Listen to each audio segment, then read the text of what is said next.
안녕하세요. 오늘은 어깨 통증과 관련해서 굉장히 유익한 정보를 하나 알려드리도록 하겠습니다. 특히 오랜 시간 앉아서 생활하는 분들, 평소 어깨가 뻐근한 분들은 꼭 참고해 보시면 좋을 것 같아요. 우선 어깨가 불편하면 가장 먼저 체크해야 하는 부위 중에 하나가 바로 날개뼈입니다. 일반적으로 팔을 움직일 때는 팔뼈만 움직인다고 생각하지만 팔을 올리든 내리든 벌려주든 어떤 움직임이든 항상 날개뼈가 함께 움직이기 때문에 어깨에 문제가 있다면 무조건 날개뼈를 확인해 봐야 합니다. 실제로 날개뼈가 제대로 움직이지 못하는 사람들은 어깨 부상이 매우 자주 발생한다는 연구 결과도 있으며, 실제로 어깨가 안 좋은 사람들에게 날개뼈를 제대로 움직일 수 있게만 만들어줘도 어깨 상태가 훨씬 좋아지는 경우가 많습니다. 그래서 어깨가 아프다면 날개뼈가 정상적인 위치에 있는지, 튀어나오지는 않는지, 제대로 움직이는지 다 체크해 봐야 하는데, 오늘은 이 중 날개뼈가 튀어나오는 유형인 익상견갑에 대해서 자세히 알려드리려고 합니다. 우선 익상견갑은 날개뼈가 마치 새의 날개처럼 튀어나왔다고 해서 붙여진 이름인데요. 사실 이렇게 튀어나오는 것은 몸에서 주는 일종의 신호에 가깝습니다. 어딘가 고장이 나서 그 결과가 형태로 발현된 것이죠. 마치 자동차 계기판에서 여러 가지 경고등이 켜지는 것처럼 각각 튀어나온 형태는 모두 의미를 가지고 있습니다. 실제로 익상견갑의 유형을 살펴보면 위쪽에서 튀어나오고, 아래쪽에서 튀어나오고, 안쪽에서도 튀어나오고, 바깥쪽에서도 튀어나오죠. 우리는 이 경고등의 의미를 이해해야 내가 어떤 의미의 문제가 있고 무슨 운동을 배워야 하는지 명확하게 알 수 있습니다. 자동차 수리를 맡긴다고 해도 적어도 엔진에 문제가 있구나 정도를 아는 것과 아무것도 모른 채 그냥 자동차가 삐그덕거리는 것 같다 라는 정도만 알고 맡기는 것은 그 결과 천지 차이겠죠. 몸도 마찬가지입니다. 우리가 전문가에게 운동을 배우든 내가 찾아가서 운동을 하든 최소한 내가 어떤 문제인지는 대략적으로 알아야 합니다. 오늘은 이 중 가장 대표적으로 나타나는 두 가지 케이스에 대해서 알려드리고 어떻게 해결해야 하는지도 함께 알려드리도록 하겠습니다.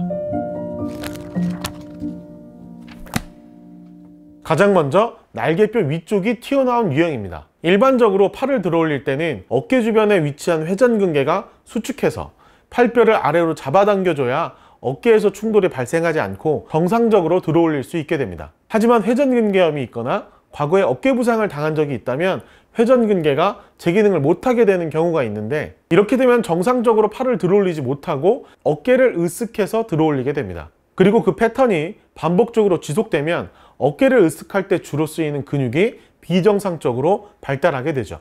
어깨를 으쓱할 때 주로 쓰이는 근육은 견갑거근이라는 근육으로 날개뼈 위쪽에 붙어 있는 걸 볼 수 있습니다. 즉, 이 근육이 과활성화되면 날개뼈 위쪽이 튀어나오게 된다는 건 쉽게 유추할 수 있죠. 실제로 버카트는 날개뼈가 위쪽으로 튀어나오는 원인을 어깨 충돌 증후군이 있거나 회전근개가 제 기능을 못해서 발생한다고 분석했고, 이는 견갑거근의 과도한 발달과 매우 밀접한 연관이 있습니다.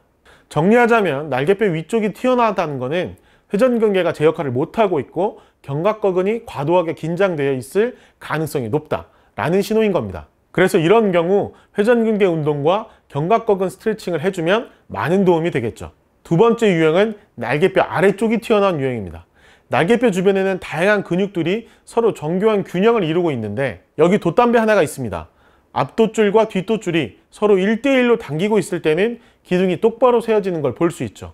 근데 만약 한쪽 밸런스가 깨져서 한쪽이 과도하게 당기게 되면 어떻게 될까요?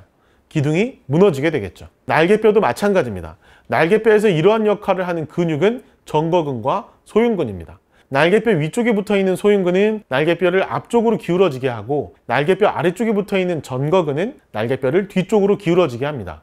그리고 어느 한쪽 균형이 깨지게 되면 날개뼈의 기둥은 무너지게 되는 거죠. 다만 일반적으로 전거근의 해부학적 특성상 일상생활에서 팔을 어깨 위로 들어 올리는 경우가 많지 않기 때문에 대부분 전거근이 소흉근에 비해서 약해지게 되고, 결국 날개뼈 위쪽에 붙어 있는 소흉근이 강하게 잡아당기는 결과로 이어지게 됩니다. 그래서 날개뼈 아래쪽이 튀어나오게 되는 증상이 나타나게 되는 거죠. 실제로 버카트는 날개뼈 아래쪽이 튀어나오는 원인은 대흉근과 소흉근의 뻣뻣함, 그리고 하부 승모근과 전거근의 약화가 주 원인이라고 분석했죠. 정리하자면 날개뼈 아래쪽이 튀어나왔다는 것은 대흉근과 소흉근이 주로 수축하고 있고 하부 승모근과 전거근이 약해져 있을 가능성이 높다라는 신호라는 것입니다. 그래서 이런 경우 흉근 스트레칭과 하부 승모근, 전거근 운동을 해주면 많은 도움이 되겠죠. 지금까지 대표적으로 나타나는 두 가지 유형의 익상견갑에 대해서 알아보았는데, 사실 익상견갑은 앞에서 다룬 것처럼 근육의 문제로 인해서 나타나는 경우가 많지만 신경 문제에 의해서 나타나는 경우도 있습니다. 이런 경우 앞에서 알려드린 스트레칭이나 운동을 아무리 열심히 해도 거의 변화가 나타나지 않기 때문에 신경에 가해지는 스트레스를 줄여주는 방식으로 접근해야죠. 그래서 다음 영상에서는 신경 손상에 대한 케이스 그리고 해결 방법에 대해서 알려드리도록 하겠습니다. 오늘은 여기까지 하겠습니다. 감사합니다.